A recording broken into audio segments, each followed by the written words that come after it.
অস্ত্রগুলো কেনা হচ্ছে সেই অস্ত্রগুলোই ফিলিস্তিনি শিশুদের প্রতি নিক্ষেপ করা হচ্ছে, সেখানে হসপিটালে বম নিক্ষেপ করা হচ্ছে। দেখেন, আমি তো কৌশলী যোদ্ধা নয়, যদি যুদ্ধ আমাকে কেউ শিখিয়ে দিত তাহলে অবশ্যই আমি যুদ্ধ করব। হচ্ছে যে ইসরায়েলি যেসব পণ্য আছে, যেসব পণ্য বাংলাদেশে মার্কেটে আছে এবং সেসব পণ্যর মাধ্যমে যে অস্ত্রগুলো কেনা হচ্ছে সেই অস্ত্রগুলোই ফিলিস্তিনি শিশুদের প্রতি নিক্ষেপ করা হচ্ছে, সেখানে হসপিটালে বম নিক্ষেপ করা হচ্ছে, এখানে নারীদের বিরুদ্ধে নারীদের ওপর বন্দুক চালানো হচ্ছে। তো আমরা চেষ্টা করব যে সেসব পণ্য যাতে আমরা কখনোই না কিনি, এবং আমরা যদি না কিনি সেখানে দেখা যাচ্ছে যে যোগানটাও হবে না। যদি চাহিদা না থাকে তাহলে সেক্ষেত্রে তো যোগানটা হচ্ছে না। তো আমরা চেষ্টা করব সেটা করার জন্য, এবং বিকল্প যে হিসাবে আপনি বললেন যে মজুর কথা, হ্যাঁ এটা অবশ্যই প্রশংসনীয় যে তারা কিছু অংশ ফিলিস্তিনিদের পক্ষে দান করছেন। তো আমরা আমাদের চেষ্টা থেকে অবশ্যই আমার জায়গা থেকে অবশ্যই চেষ্টা করব যে সেই অনুদানগুলোতে নিজেদের অবদান রাখার জন্য। আমরা হচ্ছে যখন একটা ইনিশিয়েটিভ নেই, অবশ্যই সেই ইনিশিয়েটিভ আরেকজনের জন্য ইন্সপায়ারিং হয়। যখন বাংলাদেশ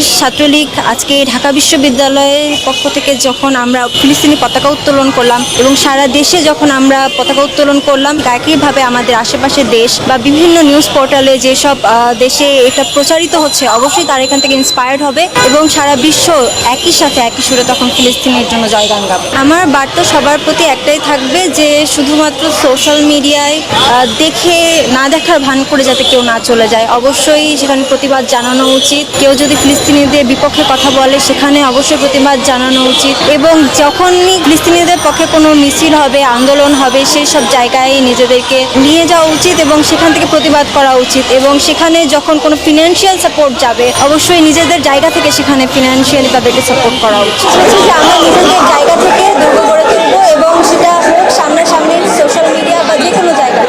আমরা চাইবো যে ফিলিস্তিনকে একটি স্বাধীন রাষ্ট্র যেন ঘোষণা করা হয়, সেই আগ পর্যন্ত আমরা আমাদের এই আন্দোলন চালিয়ে যাব। ফিলিস্তিনের যে ইস্যুগুলো, এগুলো আমাকে খুব চরমভাবে নাড়া দেয়, কারণ আমি তো বাংলাদেশে বসে সোশ্যাল মিডিয়ায় আমি দেখছি যে তারা কি নির্মম অত্যাচারের শিকার হচ্ছে।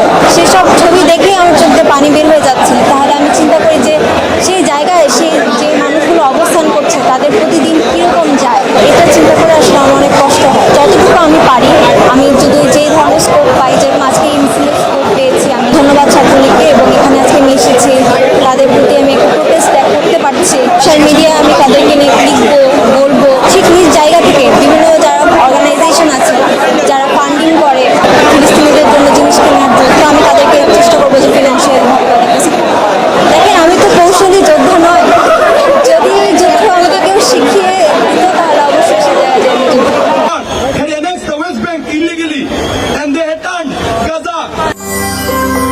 সত্য, বস্তুনিষ্ঠ ও নিরপেক্ষ দৈনিক জনবাণী।